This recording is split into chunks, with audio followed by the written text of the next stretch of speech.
mau ke atas ya. Nah pas di situ lu ngeliat apa tuh yang di kiri itu? Nah jadi di pemakaman gue pertama ngeliat ada perempuan satu, dia itu pakai kerudung tapi cuma diselendangin gitu, di jalannya sendiri. Ya gue pikir mau ziarah tuh orang.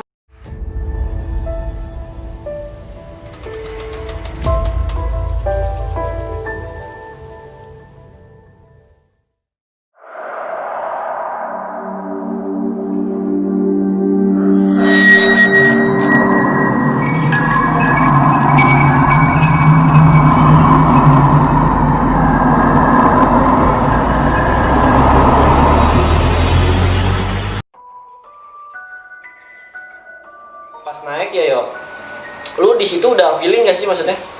Gue pas jalan itu gue oh iya gue habis haid dan gue mandi, hadas gue tuh nggak maksimal karena gue posisi masih pakai kutek kuku gue, jadi nggak sah. Rambutnya gitu. juga masih pirang, kuning terang waktu itu, gitu.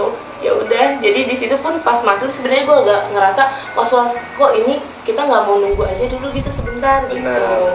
Feeling gue sih ya kayak gitu, dan Vio juga ngerasain ya yo. Udah kayaknya gimana ya, ya udah mau gimana lagi, kita lanjut ya yo, lanjut ke atas. Nah tiba-tiba di pos 1, pos berapa sih, normal aja lu ya, masih normal kan? Tiba-tiba lu jatuh. Pada saat gue jatuh itu, jadi gue sadar itu pada saat terakhir gue jalan, ini sini gue tuh kayak tebing kayaknya ya. Terus di kiri tuh tebing, terus kiri. kanan itu jurang. Bener. Terus jalan aja biasa gitu. Dan gue inget banget susunan itu, paling depan itu Reva, terus udah gitu Devi, istri lo, terus udah gitu gue belakang cewek, dan gue nggak tahu dia tuh Arul di mana waktu itu. Terus udah gitu jalan aja. Setelah gue lewatin si tebing itu, gue nggak bisa nafas. Sumpah saat itu gue ngerasa gue takut mati. terus tiba-tiba nyesek, nggak bisa napas gitu. Gak bisa nafas, bukan cuma lo kayak nyesek, tapi nafas lo cuma sampai leher. Iya, gue inget banget yang tiba-tiba, lu kenapa yo, capek, ya udah jangan dipaksa, lu kan bilang gitu kan. Terus gue udah kayak takut, gemeteran, gue nggak bisa nafas. Terus pandangan gue itu karena posisi gelap dan gue nggak pakai headlamp pada saat itu. Terus ya udah gue ngeliat ya kayak apa ya, hitam gitu, banyak hitam gitu. Terus udah gitu Nyamperin lo, dekat aja di depan mata. berbentuk, Gimana ya, nggak karuan bentuknya, abstrak aja gitu. ada berbulu atau gimana? Enggak ada, Cuma hitam, tapi banyak dan lama-lama ngedeket. Dan lama-lama yang gue lihat lo sama Kak Devi megangin gue udah nggak ngeliat lo, tapi ngeliatnya hitam itu. Terus kayak gue udah tutup mata. Nah di situ Gue mutusin untuk tutup mata. benar, si Pio pas tutup mata dia kayak ketawa gitu. Lu kayak ketawa terus enggak, lu nangis, terus nangis mungkin karena capek ya. Gue kenapa yo nangis, kok capek mah bilang, gak usah dipaksa gitu, karena posisi malam hujan juga, pasti kan kondisi Medan berat juga, gue maklumin kan, anak-anak juga udah santai aja istirahat nggak apa-apa. Tiba-tiba pas nangis itu, dari nangis ketawa cuy, anjir gue merinding banget, ketawa gitu. Gue nggak tahu sama sekali ya. Sumpah. Ketawa ya, anak-anak yang perempuan ya kayak ketakutan semua sih, ketakutan. Tiba-tiba karena malam juga, kondisi masih hujan rintik-rintik, tiba-tiba si Vio dari nangis ketawa ya kan gitu. Di situ lu nggak ngerasa apa-apa ya? Nggak ngerasa? Gue nggak tahu, yang gue inget ya gue abis nafas, gue ngeliat lu lama-lama ya udah ada hitam itu. Terus gue tutup mata. Pada saat tutup mata gue ngerasa ya udah kayak gue pingsan. Enggak, lu nggak sampai Enggak, gue nggak tahu dan gue ngerasa badan gue enteng aja. Padahal pada saat itu gue tuh bawa daypack full gitu. Nah dari situ kan kayak gua kayak panik gitu kan, sar udah nggak biasa sar, bacain ayat kursi di botol gitu kan, di botol sar, udah mau diminumin tapi lu nolak. Oh iya. Lu minum terus panas, lu ngerasa kayak panas gitu, terus lu ngeluarin gitu. Nah di situ pokoknya lama juga kita gua nggak tahu posnya apa, tapi pas ada cagakan ke kiri itu buntu, dan ke kanan emang jalur ke atas. Nah di situ lama juga sampai ada pendaki lain yang bawa perempuan, kenapa gitu. Ingat lu di situ udah nggak inget sama sekali? Nggak tahu apa-apa. Yang lu inget di mana tuh? Yang gue inget ini antara mimpi sama enggak ya. gue inget ngelewatin tebing itu lagi, tapi ini nggak tahu mimpi atau bukan ya Rev ya. Lewatin tebing itu lagi, tapi gue nggak bisa napakin 2 kaki, tapi harus miring jalannya. Itu sama gue inget banget, gue jalan sama Arum beli bakpao malam-malam. Itu aja tuh. Iya, dan itu sama-sama antara di mimpi gunung sama. lu nggak sama sekali nggak inget dong, walaupun lu jalan gitu kan. Gue nggak tahu, Turun juga. Turun ya, nggak tahu yang tebing itu terus apa ya? Kayaknya gue ngehnya gini, gue nggak bilangin jalan kanan lewat kiri. Oh itu yang turun. Nah ini pas masih naik, karena Vio nggak inget sama sekali Dia ceritain deh, gue nggak tahu soalnya. Gua ceritain aja, terus lanjut tuh. Emang si Vio udah kayak udah lemes tapi dipaksain ya kan. Gue juga sedih gimana, tapi gue bawa perempuan. Di situ emang nggak ada tempat ngecamp, nggak ada, cuma jalur doang. Jalur setapakan, udah ngelewatin sepanjang jalan. Pokoknya Vio kesurupan. Itu kesurupan nggak tahu berapa kali sampai di puncak. Belum sampai di puncak. Di situ ada kayak jurang gitu. Setelah pemancar kalau nggak salah tuh, kan ada, kalau dari Dieng tuh ke atas kiri tuh pemancar dan di kanan itu jalur biasa. Nah lewat situ nggak lama di jurang itu, kalau malam yuk lu ngerasain nggak jalanan tuh lebar banget? Gua Lupa lu? nggak tahu. Nah itu gue ngerasain jalan lebar banget. Gue cerita sama anak-anak ini jalanan lebar, ya udah gue normal aja jalanan. Nah sehabis tebingan kanan jurang itu kayak ada pohon rubuh gitu. Nah tiba-tiba di situ gue mulai ada yang ikutin. Gue rasa gue diikutin, gue buker, sumpah berat banget. Dan belakang kan istri gue, ya kan karena gue backup, gue juga mulai capek. Gue naik, gue jalan pelan-pelan. Pas gue ngelangkah itu dari si patahan pohon yang gede itu tuh yo, set, badan gue berat banget. Lo nggak ganti carrier sama sekali? Enggak. Nggak nambah beban bawaan apapun? Enggak. Tiba-tiba berat banget, kayak mungkin 2 kali se-carrier itu. Jadi gue, oke. Gue langsung dalam hati gue ngomong, masa kan gue nggak mungkin dong cerita ke yang lain. Gue dalam hati gue ngomong, gue bilang kalau mau ikut nggak apa-apa, tapi jangan ganggu teman-teman saya. Dalam hati gue yo bilang kayak gitu yo, karena gue ya nggak mau dong lu udah gitu teman-teman gue kenal lagi kan. Pada saat lo kayak gitu, itu keadaan gue gimana? Jalan aja? Lu normal aja, tapi nggak inget apa-apa. Gue nggak tahu apa-apa. Gokil, sumpah berarti. Gila kali gue ya, aduh. Abis itu di jalan, itu pas itu nggak jauh dari puncak sih, nggak jauh dari puncak, ya lumayan sih, tapi udah sampai puncak gue seneng kan. Oke, gue ngelepas carrier gue, tetep badan gue masih berat pas di puncak. Itu kondisi kabut, tetep malam, dia nggak kelihatan apa-apa sama sekali. Gue lepas carrier gue, badan gue masih berat, tetep gue ngeluarin karena kondisi hujan. Lu nggak kata apa ya? Gak tahu gue. Kondisi hujan di situ, pakai gue diriin tenda dulu satu sama anak-anak. Yang cewek masuk semuanya, Vio masuk juga. Pokoknya yang cewek numpuk kayak satu tenda. Sisanya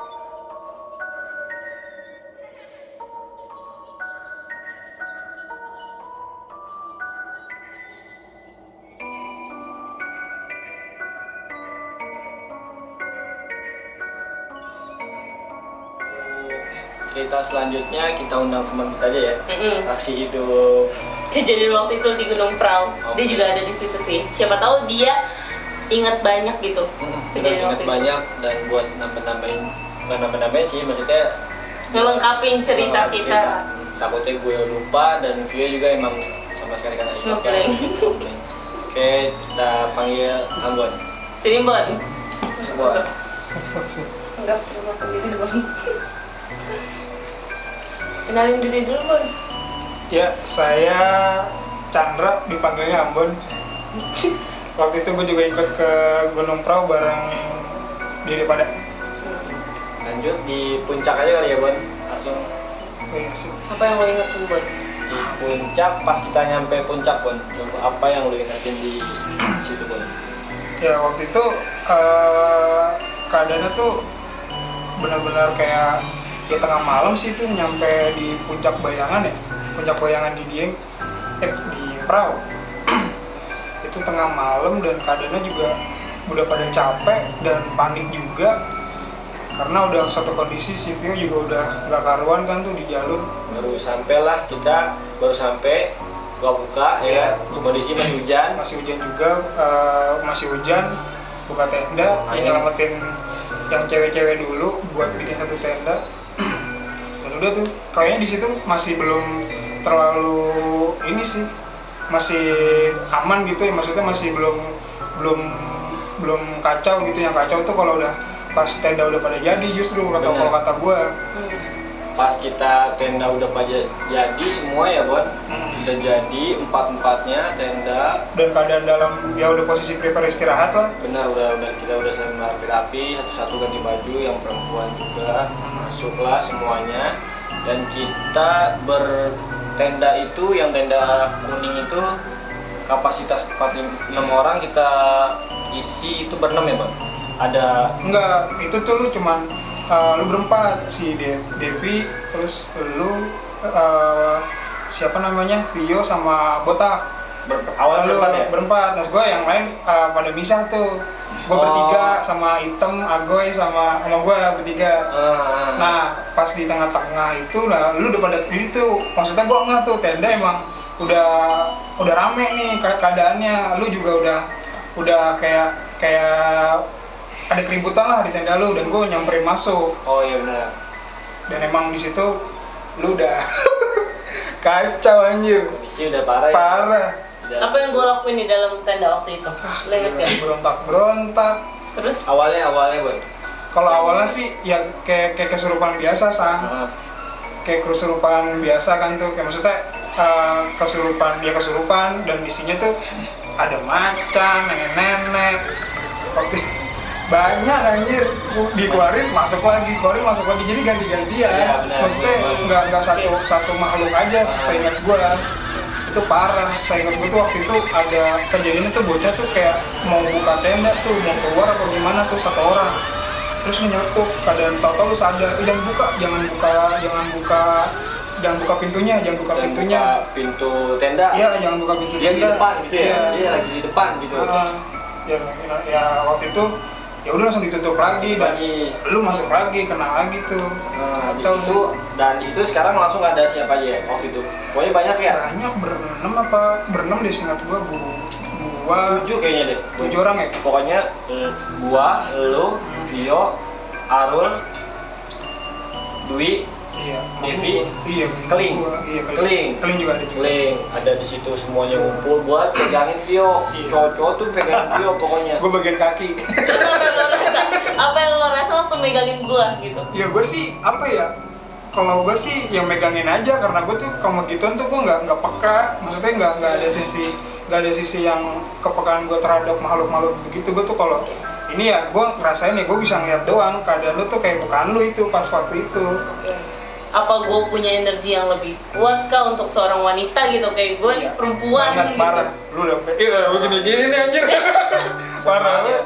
Iya udah kayak gila, udah kacau dah. Parah. Terus? Dan di situ ya sampai ya lumayan lama juga keluar masuk. Dan waktu itu sampai kayak yang waktu seingat gue tuh yang bisa maksudnya yang kuat sama kayak gitu kan lu sama si Yanti tuh berdua. Di fase yang dua-duanya itu udah capek, gue nggak tahu tuh tiba-tiba ada orang masuk, kayaknya dari tenda sebelah. Dia datang ya? Iya, dia datang nolongin kenapa kita. Gitu ya? Maksudnya nanya nih ada kenapa. Pendaki lain gitu. Sebelum kejadian itu tenda kita kan sih goyang-goyang, apa setelah itu ya? Itu yang pas kejadian, ya itu pas dalam proses kejadian kesurupan yang keluar masuk gitu. Anehnya 4 tenda nih. Iya, nggak ada angin, 4 tenda. 3 tenda ini kagak kenapa-kenapa, maksudnya tenang-tenang aja gitu. Nanti kita itu udah bener-bener goyang-goyang banget goyang. Lo lihat dari luar? Dari ya, ngerasa. Kerasa banget itu. Parah anjir. Goyang banget goyang, kayak goyangnya tuh kayak bukan kayak goyang angin, kayak bener-bener ada yang ngorok-ngorok gitu. Parah itu tuh selama proses kejadian lu yang macem-macem tuh yang dimasukin yang aneh-aneh aja tuh. berhentinya itu pas si Nita ya. Oh iya Nita. Pas berhentinya tenda itu nggak goyang, Nita keluar Iya, ya. kencing dia, mau pengen buang air kecil. buang air kecil Dianterin tuh, sama cowoknya si dianterin. Wacit. Dianterin sama beberapa cewek juga, banyak yang kencing karena kan kondisinya ya mungkin udah ketakutan, terus dia juga kebelet juga ya Bon. Iya. Nah si Nita itu nendang pasak kita, pasak Nendang tenda pasak. itu, jadi pasak tenda ditendang, Copot. seketika itu berhenti. Tep langsung Berhenti. kagak ada apa-apa. Oke. Anjir aneh Udah banget. ada tuh, Oke. ada yang datang ya Bon. Iya, habis itu ya itu Mas masih berhenti, cuman lu masih begitu keluar masuk, keluar masuk. Si Vio itu masih keluar Masih masuk. belum sadar, masih Masuk lah, iya. Keluar masuk, ada yang datang ya Bon. ada yang datang dari Mungkin karena si Vio juga teriak-teriak ya kan. Teriak, ada yang datang dari tetangga lah, nolongin kita, datang mas-mas gitu. Terus gimana ya Bon itu dia? itu dia sih ngeluarin sih, maksudnya di situ juga kita ngobrol. Kalau misalkan udah kayak gini jangan maksain Mas, jangan sampai dilanjutin perjalanan lagi, kalau bisa sampai turun sebelum azan maghrib. Iya. Gue ingat banget Oh dia dia ngomong pesenin kayak gitu. Iya. Itu padahal udah mau subuh dia ya. Iya, Sekitar iya. jam 3 lah ya. Iya. Maksudnya jam 3 dia nyembuhin, udah abis itu agak normal ya, kondisinya normal setelah dia nyembuhin si Vio gitu kan, ngeluarin kondisi normal tuh. Vio juga udah mulai bisa tidur, anak-anak sudah bisa tidur ya. Setelah jam 5-an, setengah 6 lah ya Bon, itu udah mulai terang kan, kita packing udah tuh langsung buru-buru, nggak pakai yang namanya pokoknya tantaran. Pagi packing. Iya, packing. Buat ngindarin itu sih sampai di bawah maghrib. Oh karena dipeseninnya kayak gitu. Iya. Gue juga bener. nggak, yang lain juga kayak apa sih namanya, nggak mau ngambil resiko juga sih, kadang takutnya ntar kayak gini lagi gitu kan. Mendingan dikondisin di bawah tuh sebelum azan maghrib.